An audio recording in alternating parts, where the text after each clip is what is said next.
How many of you guys made New Year's resolutions this year? Oh, good for you. That's adorable.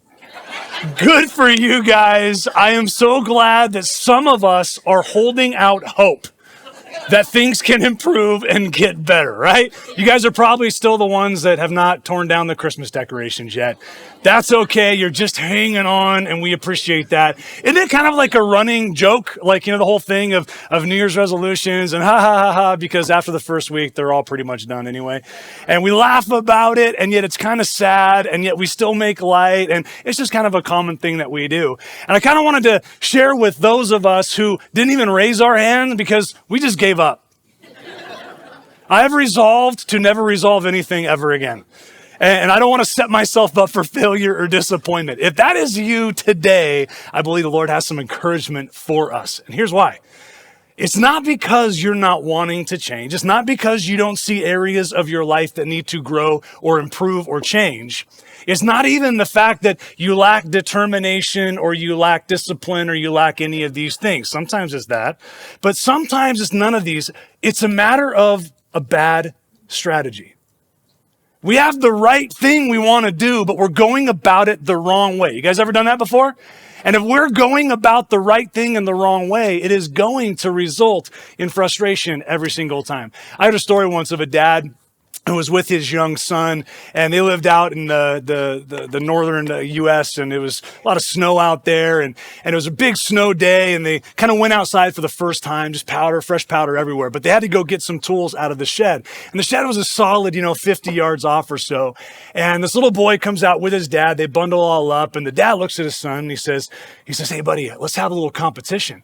Whoever can walk the straightest line, because when we walk, we leave our little footprints. So whoever can walk the straightest line to the shed wins. And the little boy's like, competition with my dad? Yeah, I'm in. And so he was determined to win this thing, to walk the straightest line possible. And you can imagine, right? Every little foot, he took his time, and every footstep, you just go one foot after the other, and looking at every step to make sure it was as straight as possible. And he finally, after occasionally looking up, finally makes it to the shed. And he looks back, and his trail was winding all over the place. As straight as he tried to make it, it was everywhere. Then he looks at his dad's footprints, and his dad got there within like 10 seconds. And he looks at his dad's footprints, and it is a straight line, straight as an arrow, all the way to the shed. And the little boy was so confused, and the dad helped him understand. He said, buddy, I just kept my eyes on the shed, right? I locked in and focused on where it was I needed to go. And so many of us, we struggle trying to straighten things out in our lives. And it's not a matter of, again, enthusiasm or excitement or even conviction that we really need to get things straightened out. We have a hard time because we're focusing on the wrong things. In fact, we're focusing on ourselves, aren't we? We start thinking about everything I need to do and improve and change and transform, and it can become pretty overwhelming. And the focus remains on me. And our constant self-focus never brings about the desired self-improvement.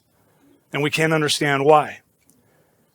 Growth and change takes place once we finally discover that it's not about us at all.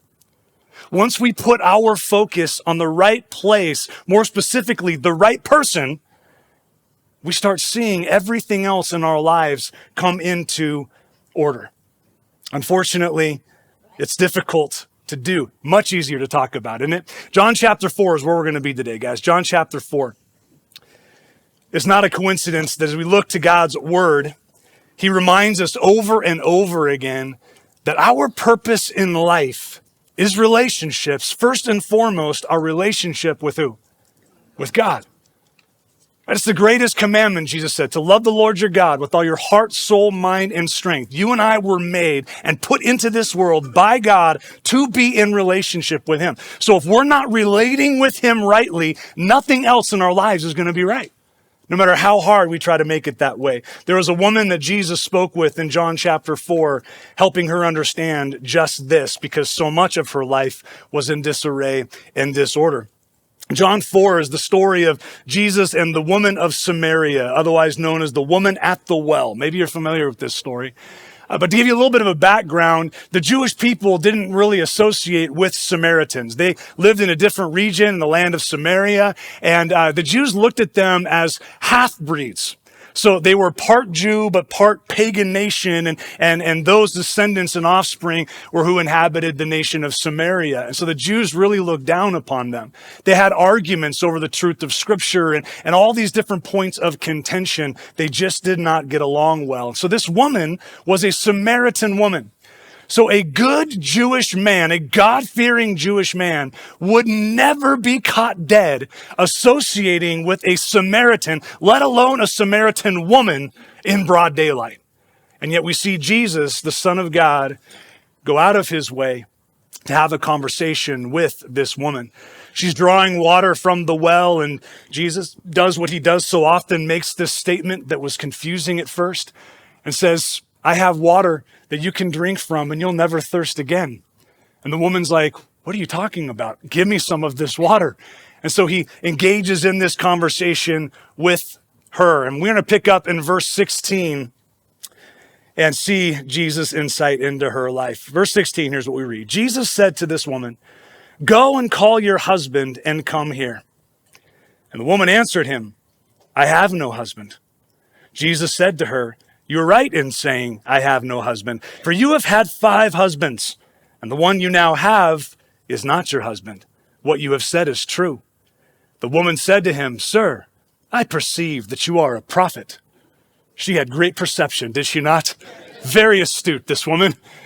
I perceive you're a prophet, because he spoke into her life the brokenness and illuminated the brokenness that she wrestled with on a regular basis. 5 times married, and you know this woman had a reputation and had so much that was wrong in her life that she wanted to make right. So when Jesus is speaking of this living water, something in her soul was stirring, wanting some of that for herself.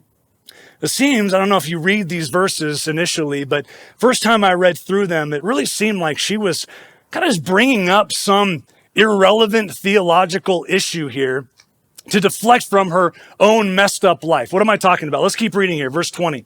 She says, our fathers worshiped on this mountain, but you say that in Jerusalem is the place where people ought to worship. You guys see the disconnect there?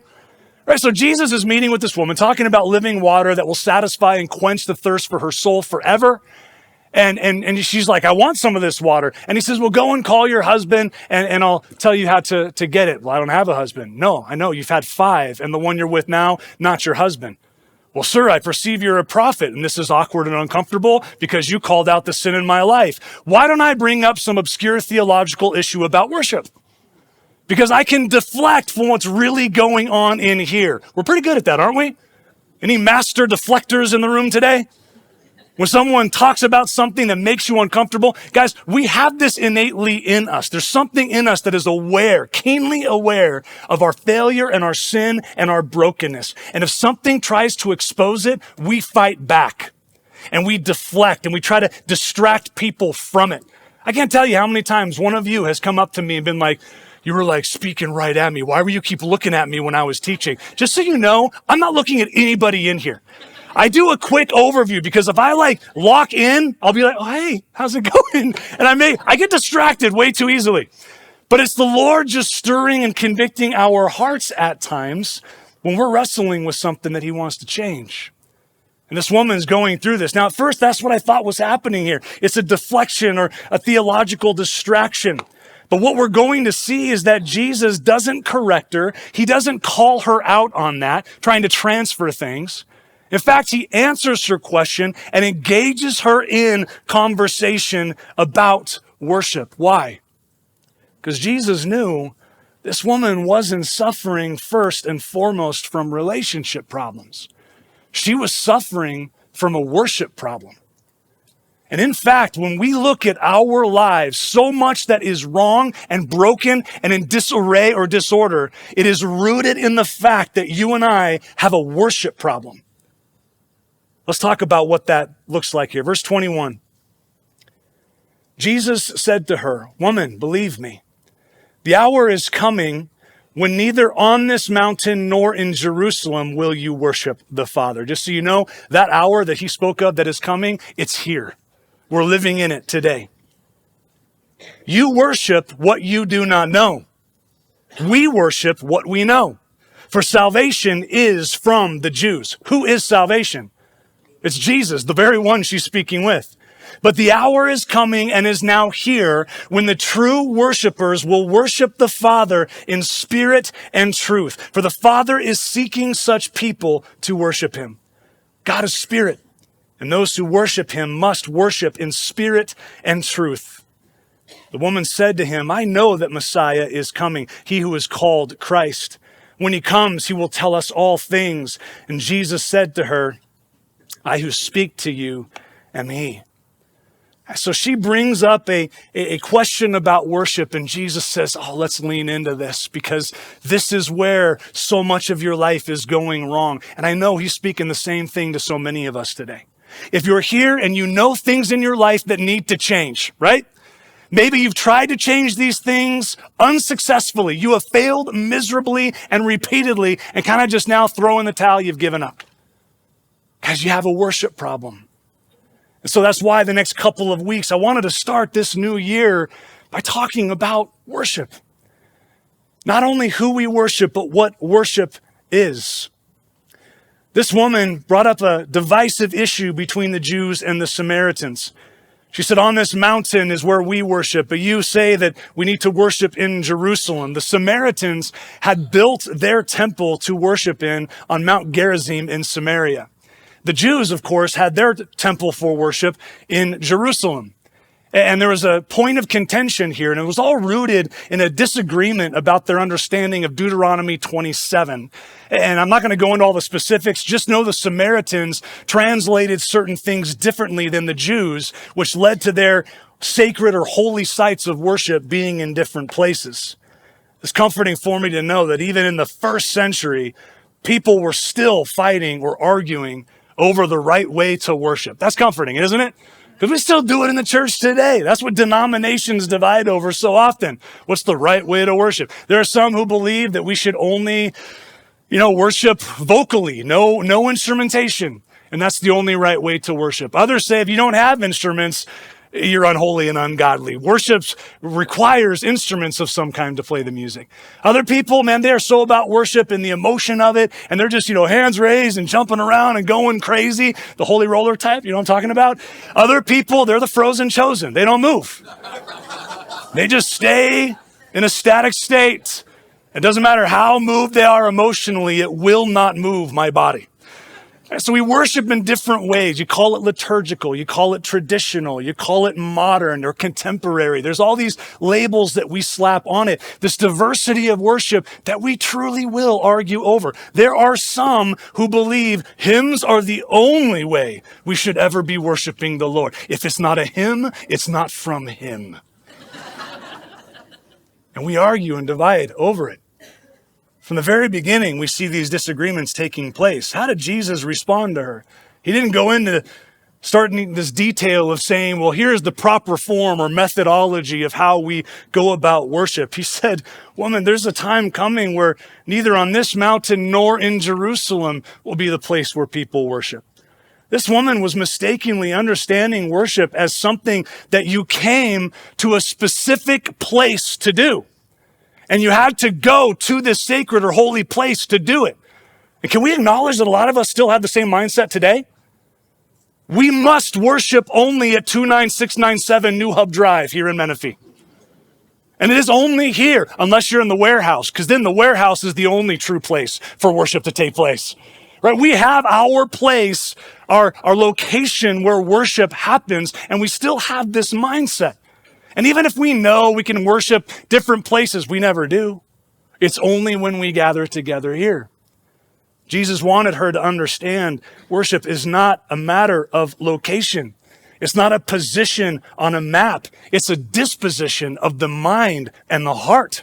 It's an attitude toward God. Worship comes from this word or compound word, worthship, right? It is declaring the worth and value of someone or something in our lives.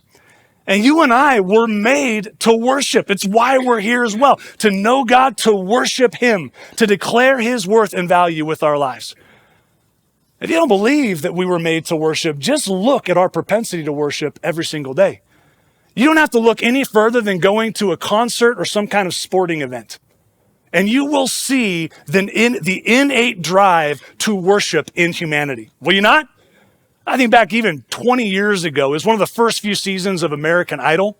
I'll never forget this. My wife, brand new wife, Tracy, and I had just gotten married, and her parents took us to the concert after the season of American Idol had finished. So they had all the finalists and people that were kind of, going in the last rounds. They all put on this big concert, and we had watched a few episodes. So we're like, oh, this will be fun. We went to this concert, and I can't even begin to describe to you the pandemonium of this worship scene as I was looking at American Idol. I mean, we're in the nosebleed, so I'm just looking at all of these tens of thousands of people, and they were losing their minds, screaming until they had no voice left to scream with. They were cheering on their favorites and just going crazy, singing along with the songs that these people were singing. There was a young guy that was, the heartthrob of that season, and there's some junior high girls sitting right in front of us. And again, we're in the nosebleed, so we're way up here. We could barely see him, but he comes out on stage, and these little girls are just like screaming and going crazy. And he kind of like turned his body in our general direction and vicinity. And no joke, they looked at each other and almost passed out, screaming at the top of their lungs, "He looked at me!"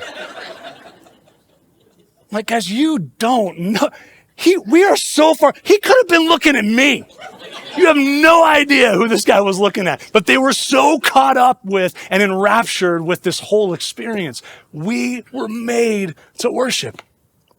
We were made to idolize, to adore, to do these things. When I say idolize, unfortunately, that's what we do more often than not. We make other people and other things the objects of our worship or idols instead of worshiping the true God. Every day we declare the worth, the value of people and things with our attitudes, with our decisions, with our priorities, with our habits, every single day of our lives. Jesus tells this woman not only that worship is not a matter of a location, he helps her understand the source of worship, at the root of what worship is. He says, you worship what you do not know. Guys, here is why so many of us struggle when it comes to worshiping God. We don't really know the one that we're trying to worship. Even as we gather here, we learn certain things about him, but we've never actually come to know him. And it's really difficult to worship someone you don't know, unless we think we know about him. We do our best to make God a part of our lives, but we really value other people and things much more than we value Jesus. The Samaritans were guilty of this. This is one of the faults that the Jewish people found in them. We see at the root of the origin of the Samaritan people, like when the nation was kind of birthed, all the way back in 2 Kings chapter 17. Around 720 BC, there was an Assyrian invasion in the land of Israel. And the king of Assyria, after defeating Israel and exiling many of the Israelites over to Assyria, he wanted to kind of like, almost like pollute the land of Israel and its purity. And so he sent a lot of different nations into the land of Israel, and they married the Jewish people that remained there, and they kind of intermixed and created this half-breed race, which again is why the Jews despised the Samaritans. But this was back in 2 Kings 17. I want to read in verse 24, kind of gives that little synopsis there. The king of Assyria brought people from Babylon, Cutha, Ava, Hamath, and Sepharvaim, and placed them in the cities of Samaria instead of the people of Israel. And they took possession of Samaria and lived in its cities. And at the beginning of their dwelling there, they did not fear the Lord. Therefore, the Lord sent lions among them, which killed some of them. So the king of Assyria was told, the nations that you have carried away and placed in the cities of Samaria do not know the law of the God of the lands. They didn't even know that he was the God of all lands. Therefore, he has sent lions among them, and behold, they are killing them because they do not know the law of the God of the land. Then the king of Assyria commanded, send there one of the priests whom you carried away from there. Let him go and dwell there and teach them the law of the God of the land. So one of the priests whom they had carried away from Samaria came and lived in Bethel or Bethel and taught them how they should fear the Lord. So they feared the Lord. This is verse 33. So they feared the Lord, but also served their own gods after the manner of the nations from among whom they'd been carried away. You see that last dynamic? So they go, and what are they trying to do? They're trying to fit the worship of the only true God into the mix of their life of worship. Right? They wanted to bring him into it and, of course, include him in the mix of their lives, but he was just one of many things they were trying to ascribe worth and value to. They tried to do God a favor by bringing him in to their worship mix. But they didn't know the true God, the God of all lands, who from his own mouth declares, I will not share my glory with another. They didn't know the true Yahweh. Why were they trying to include him this way? Why did they even care? Because they were getting eaten by lions. That's a little bit of a problem, is it not? I mean, I know that we've got like a possum problem here in Menifee at times, maybe a raccoon. You know, some of you guys have rodent infestations. You had to call an exterminator to take care of the mice. Can you imagine where your problem is, man, lions keep eating people and we don't know what to do about it?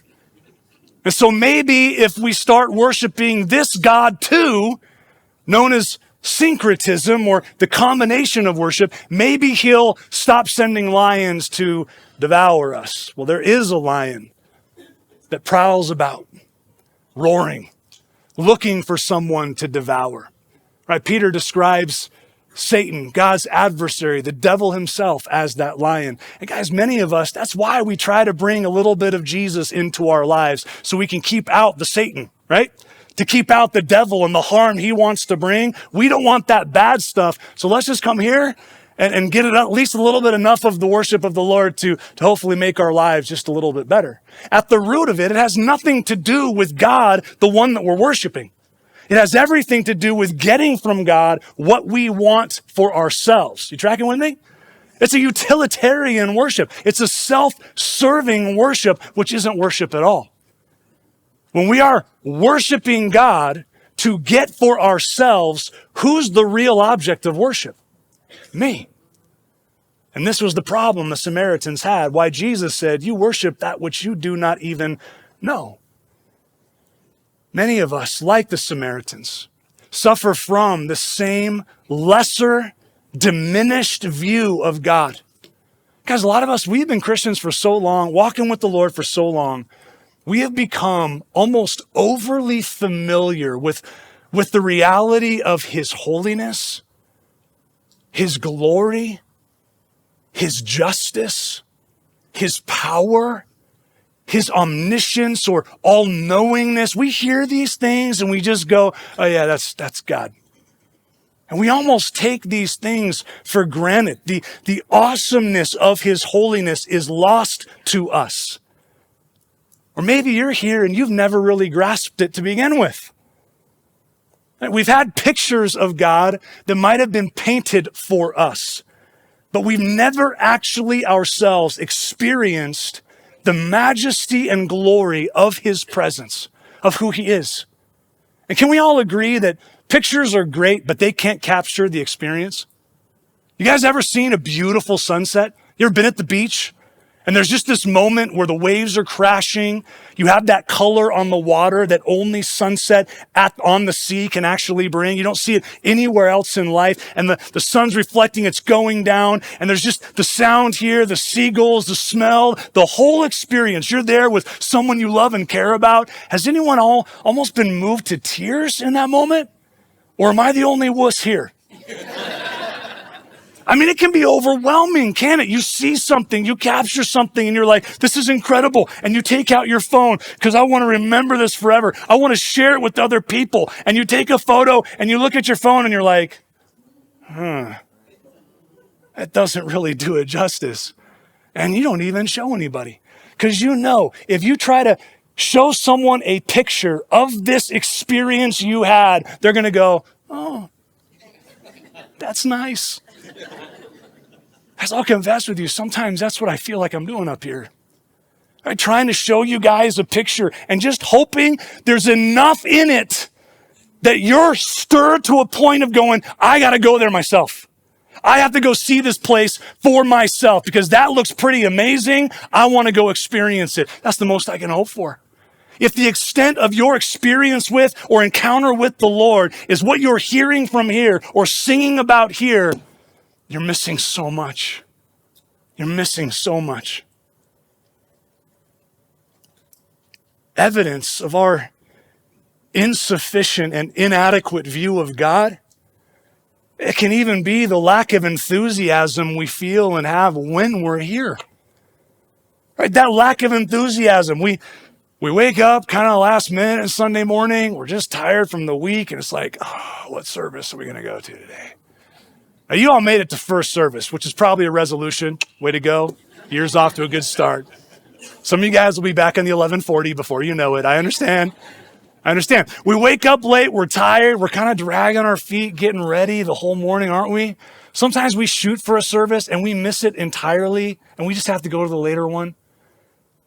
We're kind of just grumpy on the way here to church. We get here, we find our seat, and there's just something in us where we're just there, and it is evident on our faces. We're not expecting very much at all. Who's teaching today? Ryan is? Let's just get through this thing. Right? We don't anticipate. We don't come with an expectation and an excitement that we get to meet with God today. How incredible is that? And here's why I know we're open to that. It is because if I told you guys, even today, hey, you don't want to miss next week, guys. We have got fill in the blank with your favorite musician, your favorite athlete, your favorite celebrity, somebody that you admire and think highly of. If I said, hey, we've got this person or group of people that are going to be with us next Sunday, so you don't want to miss out. I wouldn't even have to tell you. All I'd have to say is they're going to be here. You would be here early. You would be parking out here before the school lot even opens. You would be getting the very best seat, trying to get as close as you can to this person that you're so excited about hearing from. And yet we have the opportunity, not just weekly on a Sunday, but every day, to encounter the God and creator of all things. And we're like, hopefully we're not too late. If we miss the worship, the songs, it's fine. It's not a big deal. We can come in and we'll just talk and kind of have our conversations. We're not really focused on anything at all. You guys know we're so blessed with an amazing team that leads us in worship and through song every single week. But you guys know it is not their job to lead you, to take you into the presence of God. It's their job to go into the presence of God and beckon you to follow. Right? Because what we do here is amazing, but the burden and responsibility of encountering the presence of God isn't on them. They've been gifted and called to lead, but you have got to be willing to follow. We've got to prepare our hearts to say, we get to meet with God? What do I need to do to make sure my heart is in a position to receive everything He has for me today? Do we come with that sense of expectation? We don't see God for who He is. I don't have time to read through Revelation 1, but I love this passage because you've got John, right? The disciple who walked with Jesus 3 years. He referred to himself as the disciple whom Jesus loved. He was more familiar with Christ. He knew Jesus better during Jesus' earthly ministry than anybody else. And we have this moment at the end of John's life, Revelation 1, where God gives John a vision. And Jesus, the resurrected Messiah and King of all things that has authority over heaven and earth, appears to his buddy John. Only it wasn't a Jesus that John was familiar with. You know what? Let's read it anyway. Verse 12. Then I turned, says John, to see the voice that was speaking to me. And on turning, I saw 7 golden lampstands, and in the midst of the lampstands, one like a son of man, clothed with a long robe and with a golden sash around his chest. The hairs of his head were white, like white wool, like snow. His eyes were like a flame of fire. His feet were like burnished bronze, refined in a furnace, and his voice was like the roar of many waters. In his right hand he held 7 stars, and from his mouth came a sharp 2-edged sword, and his face was like the sun shining in full strength. And when I, John, saw him, I fell at his feet as though dead. But he laid his right hand on me, saying, "Fear not, I am the first and the last and the living one. I died, and behold, I am alive forevermore, and I have the keys of death and Hades." Can you imagine this encounter? John was familiar with Jesus and his eyes of grace and forgiveness, but he didn't know his eyes of blazing fire. John was familiar with the feet that were pierced with the spike on the cross as he gave his life to forgive John's sin and ours, but he did not know the feet of burnished, immovable bronze. John was familiar with the voice that spoke truth directly from heaven, a voice of compassion, a voice of mercy and grace, but he did not know the voice of many waters. Right, guys, so many of us, we know this version of Jesus, but not who he is now. And the privilege we have to come into his presence and declare his worth and value and let everything else in our lives find their place with him. Those who worship God, Jesus says, must worship in spirit and in truth. We must worship in spirit. It is so encouraging to me that God is not looking for people to worship him with skill. I thought I'd get way more than one amen on that. Only spirit, where our spirit engages with the Spirit of God. So much of worship, admittedly, in the church today has become about the program and the production, hasn't it? So much of it has. And please know, this is not an anti-program production sermon. These have value even in our worship services, and they always have. The purpose is ultimately to provide order, and we know God is a God of order, so we can eliminate distraction and worship freely. It's to shepherd us into the presence of God. Yet if we're not careful, the program can become a substitute for the presence of God. The program is not inherently good or bad. It's a vehicle. It's a vehicle that you can either let pass by and just go, "That's a weird vehicle," or you can get into and buckle up and go where it is taking you. Guys, when we come here, what are our expectations? To enjoy some kind of program or show, or to encounter the presence of the living God? You know, some of the most amazing times of worship I've been privileged to be a part of had nothing to do with the program or this amazing production that was taking place. I've had some great ones there too. But for me, some of the best ones I've had, I look back to high school, sitting in my buddy Jeff's room when he was learning how to play guitar. He knew 4 chords: G, C, D, and E minor. And E minor was sketchy. 4 chords. He did not have a voice at all. He couldn't sing on key. So he would start playing, strumming, and a few of my buddies and I, we would just start singing as loud as we could. None of us were vocalists either. And yet we would be in his room singing songs of worship, and within minutes we were just wrecks, encountering the presence of God, because even though it was atrocious to the ears, it was a sweet aroma to our Lord. And he met us there. Going to Haiti, going to other parts of the country, they don't have the technology, they don't have these things, and yet they just gather, and with voices that are uninhibited and unrestricted, they just declare the worth and value of God. These have been some of the most amazing times of worship I've been a part of. And all the more we are blessed and privileged to have some of the excellence and quality of the program and production to allow us the opportunity to meet with him, but we just take it for granted. He's looking for those to worship him in spirit, and lastly in truth, an integrity between our hearts and the words and the actions that we're engaging in. Sadly, many of us, we can tend to come here week in and week out, worshiping not in truth, but in pretense and performance, can't we? We put on a show. We put the mask on. And we sing songs, but we're kind of like the Pharisees Jesus describes, Matthew 15, verse 7. He says, you hypocrites, well did Isaiah prophesy of you when he said, this people honors me with their what, guys?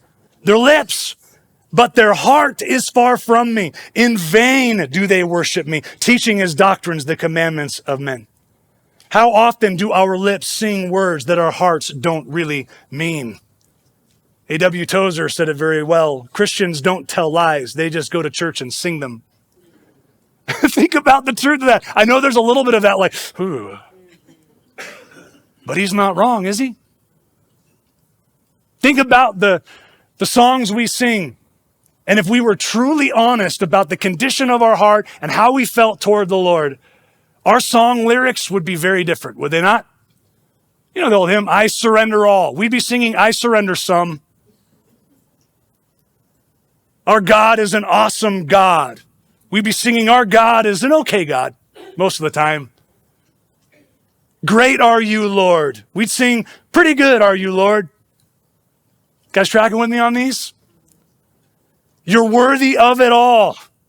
We'd be singing, you're worthy of the leftovers I give you because I don't really care about them anyway. Shout to the Lord. We'd be honestly singing, sing as quietly as possible so our neighbors don't hear how bad our voices are to the Lord. Right? It's what we're singing and declaring, and our hearts are so far removed from it. And it shows the self-focused, self-absorbed state we even come in to worship God with. Our lips are saying something that our hearts want nothing to do with. Guys, this is not in any way, please know, a message today to start off our new year and just bum everybody out. It is exactly the opposite. My goal is not to produce any kind of guilt. You know what my goal is? FOMO.